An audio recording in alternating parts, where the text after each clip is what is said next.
Carbohydrate से परिपूर्ण भोजन लेने से ऊंचाई रोग के कम लक्षण उभरते हैं। यदि ऊंचाई रोग के लक्षण दिखाई दे तो तत्काल कम ऊंचाई पर नीचे उतर आए। ऊंचाई रोग के लक्षणों को नजरअंदाज ना करें। शराब, कैफीन वाले पेय और धूम्रपान से परहेज करें। बालटल, महागुनस, पिस्सू टॉप आदि अपेक्षाकृत ऊंचे पर्वतीय क्षेत्र में इन बातों का ध्यान रखना और भी जरूरी हो जाता है। यात्रियों से अपेक्षा की जाती है कि वो पड़ावों पर श्राइन बोर्ड द्वारा शिविरों में बनवाए गए शौचालयों आदि का उपयोग करें। पवित्र गुफा में बर्फानी बाबा के आगे प्रायः सूखे मेवे का प्रसाद चढ़ाया जाता है। यात्रियों को चाहिए कि वे पवित्र लिंगम या उसकी जगह को ना तो छुएं और ना ही कोई छेड़छाड़ करें। गुफा में नियुक्त सेवादारों के साथ पूर्ण सहयोग करें। गुफा के अंदर कैमरा ले जाना वर्जित है और अगरबत्ती या धूप जलाने की भी अनुमति नहीं है। इसके अलावा धातु का लोटा, फूल माला, सजावटी चुनरी, करेंसी नोट, सिक्के, दूध आदि बर्फानी बाबा पर चढ़ाना मना है। इससे अन्य दर्शनार्थियों को तो असुविधा होती ही है, साथ ही हिमलिंग का स्वरूप तथा पवित्र गुफा की स्वच्छता प्रभावित होती है। नगद चढ़ावा केवल श्राइन बोर्ड के दान पात्र में ही डालें।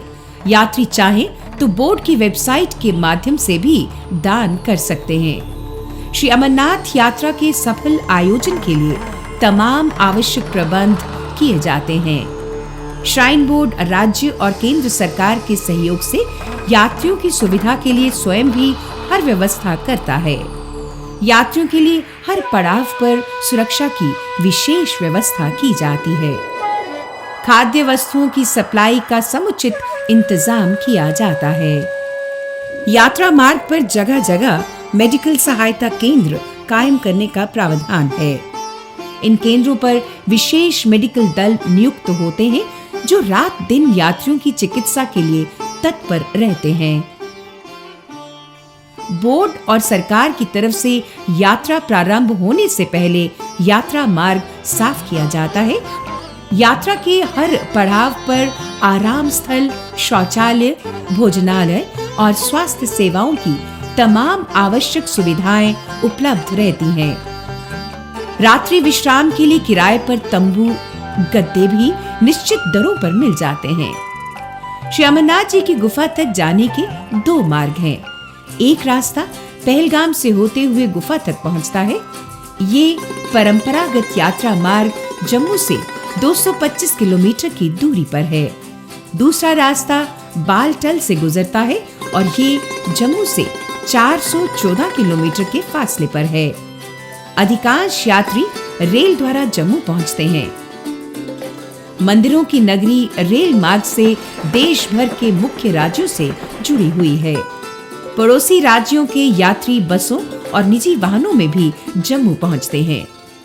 जम्मू में यात्रियों के आवास की पर्याप्त सुविधाएं उपलब्ध है। पंजीकृत यात्रियों को निर्धारित तारीखों पर बारी-बारी सुरक्षा के साथ काफिलों में जम्मू से पहलगाम और बालटल के लिए रवाना किया जाता है। पहलगाम से कुछ किलोमीटर पहले इसी क्षेत्र में नुनवन के मुकाम पर यात्रा का आधार शिविर भी है। 7,500 फुट की बुलंदी पर स्थित पहलगाम श्रीनगर से 96 किलोमीटर के फासले पर है। यहाँ बसों और टैक्सी द्वारा आसानी से पहुंचा जा सकता है। यहाँ किराए पर तंबू, पिट्ठू, मजदूर, घोड़े और पालकियां भी यात्रियों की सुविधा के लिए बोर्ड द्वारा निश्चित दरों पर मिल जाती हैं। यात्रियों से अनुरोध है कि वे पंजीकृत पिट्ठू, मजदूर, घोड़े और पालकी वालों की ही सेवाएं लें और उनके पहचान पत्र देख लें। ये सुविधा मार्ग के पड़ावों पर भी उपलब्ध है। यात्री नुनवन पहलगाम से बसों द्वारा चंदनवाड़ी पहुंचते हैं, जो पहलगाम से 16 किलोमीटर दूर 9,500 फुट की ऊंचाई पर स्थित एक मनोरम स्थल है। यहाँ एक्सेस कंट्रोल गेट पर पंजीकरण पत्र दिखाने के बाद ही यात्री शेषनाग के लिए यात्रा प्रारंभ कर सकते हैं। चंदनवाड़ी से शेषनाग 13 किलोमीटर के फासले पर है। ये सफर शीघ्र ही पिस्सू टॉप की कठिन चढ़ाई में परिवर्तित हो जाता है। यात्रियों और मजदूरों को पंक्तिबद्ध होकर चलना पड़ता है।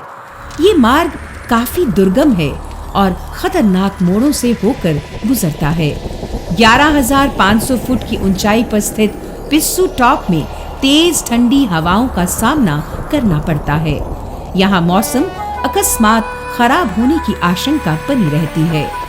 थोड़ा सुस्ताने के बाद यात्रियों का काफिला बाबा बर्फानी का जय घोष करते हुए तथा मार्ग में जोजीबल और नागाकोटी को पार करने के बाद शेषनाग पहुंचता है।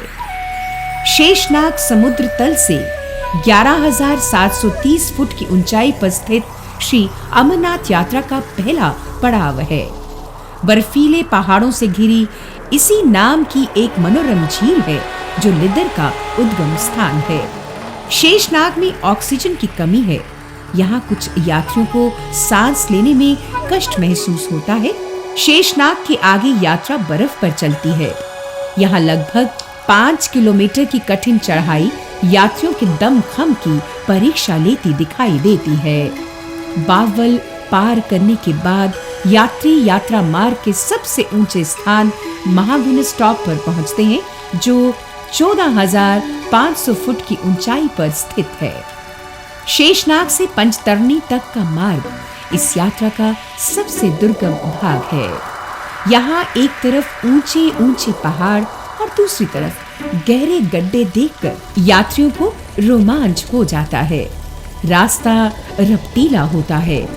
ढलानदार रास्ते पर पोशपथरी और किलनार के बाद पंचतरणी का पड़ाव आता है, जो समुद्र तल से 12,729 फुट की बुलंदी पर स्थित है। यहाँ से श्री अमरनाथ जी की पवित्र गुफा मात्र 6 किलोमीटर की दूरी पर है। यहाँ भी शेषनाग की भांति यात्रियों के लिए समस्त आवश्यक सुविधाओं की व्यवस्था की जाती है। यात्री पंचतरणी में रात्रि विश्राम करते हैं और अगले दिन पवित्र गुफा के लिए रवाना होते हैं। पंचतरणी से 3 किलोमीटर दूर अमरावती और पंचतरणी का संगम स्थल है। बालटल मार्ग से आने वाले यात्री भी इसी रास्ते से होकर पवित्र गुफा तक जाते हैं। बालटल और पहलगाम से यात्रियों को लेकर उड़ान भरने वाले हेलीकॉप्टर भी पंचतरणी में लैंड करते हैं। यात्रियों को चाहिए कि वे प्रातः पंचतरणी से पवित्र गुफा के लिए खाली पेट सफर ना करें, क्योंकि दुर्गम यात्रा के लिए उन्हें ऊर्जा की जरूरत पड़ती है। गुफा के बाहर और भीतर दर्शनार्थियों की लंबी कतारें लगती हैं। पवित्र गुफा लगभग 150 फुट ऊंची और 90 फुट लंबी है। इसके भीतर बर्फ के सबसे बड़े हिमलिंग को भगवान शंकर का अमरनाथ रूप माना जाता है। हिम निर्मित आप शंभु के दर्शनों के बाद यात्री पंचतरणी और शेषनाग लौट आते हैं। चूंकि ये यात्रा बहुधा बरसात में होती है, इसलिए मौसम का कोई भरोसा नहीं होता कि कब तूफान या वर्षा आ जाए। जिन यात्रियों के पास अधिक समय नहीं होता, वे बालटल के रास्ते यात्रा करना पसंद करते हैं। बालटल 9,500 फुट की बुलंदी पर श्रीनगर लेह मार्ग पर सोनमर्ग से 15 किलोमीटर आगे एक रमणीक घाटी है। ये मार्ग अपेक्षाकृत छोटा है, किंतु ये परंपरागत मार्ग से खतरनाक है। बालटल से 2 किलोमीटर आगे 2 मील के स्थान पर यात्रा का प्रवेश बैरियर है, जो समुद्र तल से 9,577 फुट की ऊंचाई पर स्थित है। रास्ते में छोटी बड़ी तेज पहाड़ी नदियों पर मौजूद बर्फ के पुलों को पार करना पड़ता है। अलबत्ता इस मार्ग पर भी अब परंपरागत यात्रा मार्ग की तरह तमाम सुविधाओं की व्यवस्था की जाती है। यहाँ भी निश्चित दरों पर घोड़े, मजदूर और डांडिया पालकियां मिल जाती हैं। श्री अमरनाथ श्राइन बोर्ड और राज्य सरकार इस यात्रा को सुखद और सुविधापूर्ण बनाने के लिए कोई कसर बाकी नहीं रखते। सरकार के कई विभाग भी इस यात्रा को सफल बनाने में अपना भरपूर योगदान देते हैं। श्राइन बोर्ड यात्रियों से अपेक्षा रखता है कि वे यात्रा का पंजीकरण जरूर करवाएं, क्योंकि इसके बिना यात्रा संभव नहीं हो पाएगी। बिना अनिवार्य स्वास्थ्य प्रमाण पत्र प्राप्त के रजिस्ट्रेशन संभव नहीं है। यात्रीगण बोर्ड द्वारा जारी स्वास्थ्य संबंधी निर्देशों का पालन करके अपनी यात्रा को सुरक्षित और निरापद बना सकते हैं।